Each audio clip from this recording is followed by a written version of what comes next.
खुलुमबाय लोगोफोर, नोंथांमोनखौ फिन खनसेबाव आंनि चेनेलाव बरायहरनाय थाबाय। दिनै आं नोंथांमोननो मोननैसो गोदान आपडेट लानानै फैलायबाय लोगोफोर।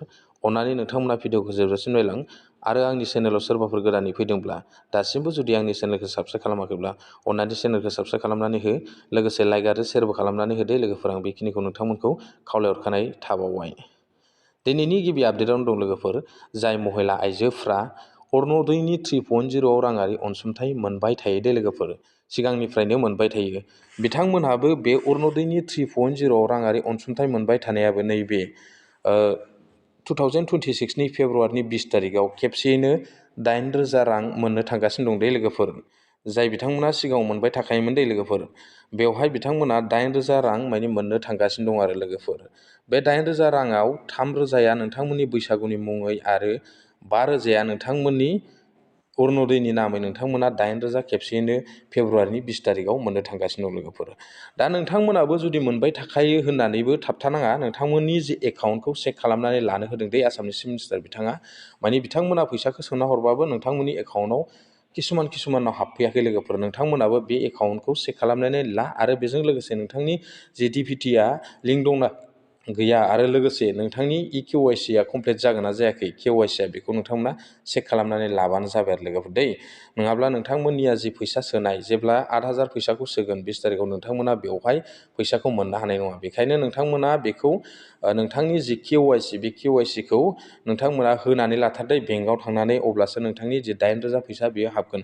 आरो सिगाङाव जाय बिथांमोना मोनाखैमोन दे, थालांदोंमोन होननानै गोबाङानो बुंदों, बिथांमोननि बेंकआ बेबायदि KYC गैयिनि थाखाय आसाम गभर्नमेन्टआ फैसाखौ सोनानै हरदोंब्लाबो नोंथांमोननि एकाउन्टआव हाबफैयाखै होननानै आसामनि गिबि मन्थ्रि डक्टर हिमन्त बिश्व शर्मा बिथाङा फोसावनानै होखाबाय लोगोफोर। नोंथांमोननो फैसाखौ सोनानै हरदों, नोंथांमोना EKYC होयिनि थाखाय बे नोंथांमोननि जि फैसा, बे फैसा अरुणदयनि फैसा, बेयो EKYC होयिनि थाखाय नोंथांमोना मा जानानै दंनो, KYC होयिनि थाखाय नोंथांमोननिया मा जानानै दंनो, बेंकआव फैसाया माने थाबथानानै थादों आरो लोगोफोर। नोंथांमोनाबो बेनिखायनो थाबैनो बेंकआव थांनानै नै 20 तारिखनि सिगांनो नोंथांमोना KYC होनानै लाथारदो लोगोफोर, नङाबा नोंथांमोना नैबे 8,000 फैसाखौ मोननो हानाय नङा लोगोफोर।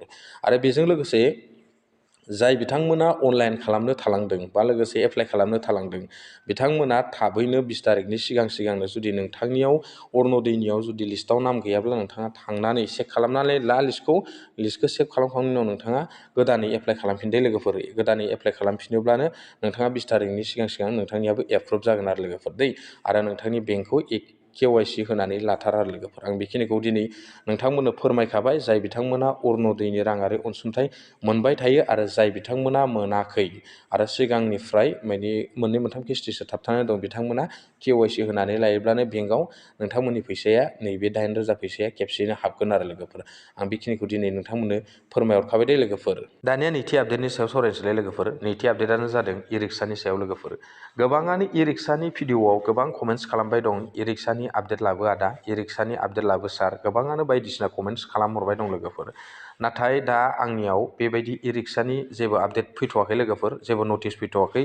जेब्ला E-Rickshaवनि नटिस आरो आपडेट आरो बे E-Rickshaखौ बबेयाव थांनानै लायनांगौ आरो माबोरैहाय मा सिस्टेमै लायनांगौ, बिनि जुदि आपडेट फैयोब्ला आं नोंथांमोननो आंनि नैबे चेनेलनि गेजेरजोंनो फोरमायहरनो नाजागोन दे लोगोफोर। नोंथांमोना जाहाथे आंनि जि भिडिअ आपल'ड होनाय बेखौल' नायलांबाय था, अब्लानो मिथिनो मोनगोन। बा E-Rickshaवनि जि आपडेट, बे आपडेटआ फैनाय लोगो लोगोनो नोंथांमोननो आं नैबे आंनि चेनेलावनो नोंथांमोननो भिडिअ लाबोगोन आरो लोगोफोर। आं बेखिनिखौ फोरमायखाबाय। दा दिनैसिमहालागै E-Rickshaवनि जेबो आपडेट गैथ'वा लोगोफोर। नोंथांमोना जानो हागौ नैबे 2026नि जि गोदान बोसोरावनो नोंथांमोना E-Rickshaखौ मोननो हागोन बायदि लोगोफोर। नोंथांमोनाव जेब्ला E-Rickshaनि आपडेट फैगोन आंनियाव, अब्लानो आं नोंथांमोननो E-Rickshaनि आपडेटखौ होलांगोन दे लोगोफोर।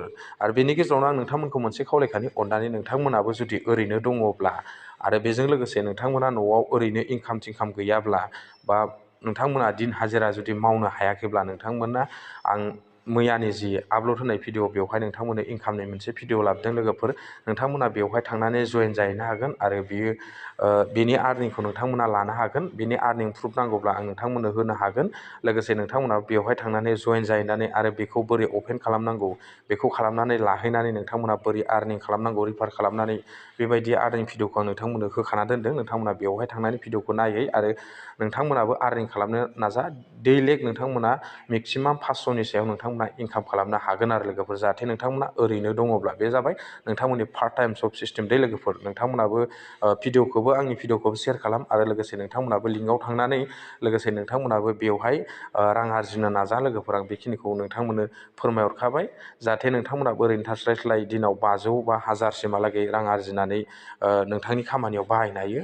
आरो बे एप्सखौथ' जिनुइन होननानै आं नोंथांमोननो फोरमायखाबाय आरो बेजों लोगोसे नोंथांमोना बे आर्निं प्रुफखौ नांगौब्ला आं आर्निं प्रुफबो नोंथांमोननो भिडिअ लागोन आरो लोगोफोर। गोजोन्थों, थेंक इउ। दिनै भिडिअ एसेनोसै लोगो, बाय बाय।